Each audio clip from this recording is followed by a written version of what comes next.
আসসালামু আলাইকুম, কেমন আছেন? তো সব আওলানো ঝুলানো দেখেন অবস্থা কি। তো এখন এই সুপারি গাছের এই মানে পাতাগুলা কাটবো। তো এগুলা মানে সব এলোমেলো হয়ে গেছে, এত নোংরা হয়ে গেছে চারপাশ। মানে আজকে পরিষ্কার করবো ভাবতেছি যে সব কিছু একবার পরিষ্কার করে। ঘরের ভিতরে দেখছেন সব কিছু এলোমেলো হয়ে গেছে। তো এখান দিয়ে রান্নাও বসেছি আমি। ঘুমের থেকে উঠছি 5টার সময়। তো 5টার সময় না, 4:30টার সময় উঠছিলাম। পরে আর 4:30টার সময় আর বের হইনি, 5টার সময় বের হয়েছি, কাটাকুটা করলাম। তারপরে যে তো বরবটি কেটে রেখেছি। তো বরবটি ভর্তা বানাবো। তো এখন বলতেছি এখন ভর্তা বানাবো না, দুপুরবেলা বানাবো। ওগুলো রেডি করে রেখে দিয়েছিলাম। আর এই মাছ দিয়ে পাঙ্গাস মাছ দিয়ে বেগুন দিয়ে আলু দিয়ে রান্না করতেছি। আমার তরকারিও হয়ে গেছে, ভাতটাও হয়ে গেছে। তো এইগুলা সবগুলা মানে কেটে কুটে তারপরে পরিষ্কার করব।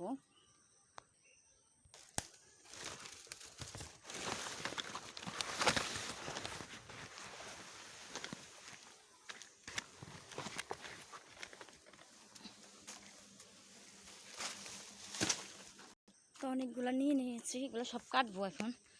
তো আর কয়টা আছে পুরা নোংরা হয়ে রয়েছে, সব অবস্থা পুরা সব খারাপ। এগুলো কখন কি পরিষ্কার করবো আর কখন কি করব মানে মাথা ধরে না। একা হাতে কাজ করা অনেক কষ্টকর।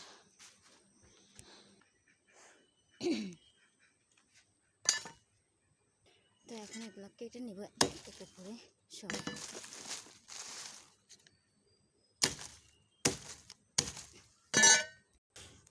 তো অনেকগুলা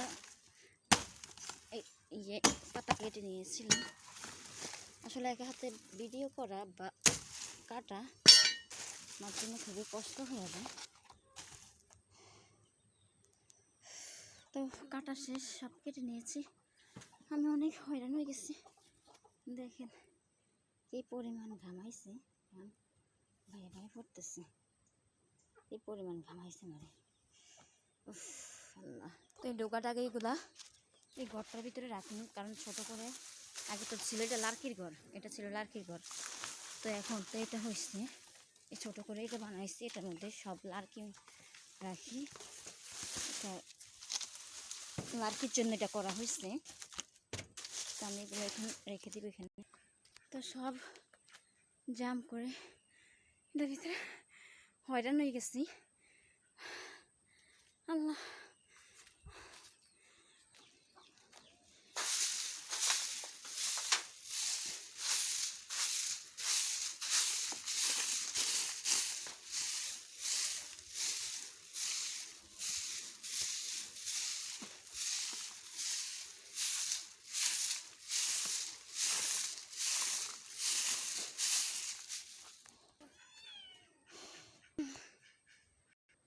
ঝাড়ু দেওয়া হয়েছে টুকিটাকি, এরপরে ওই দেখে পরিষ্কার করবো। আল্লাহ, পড়ে গেছে, এই অবস্থা হয়েছে সব পয়রা পুরো এলাকা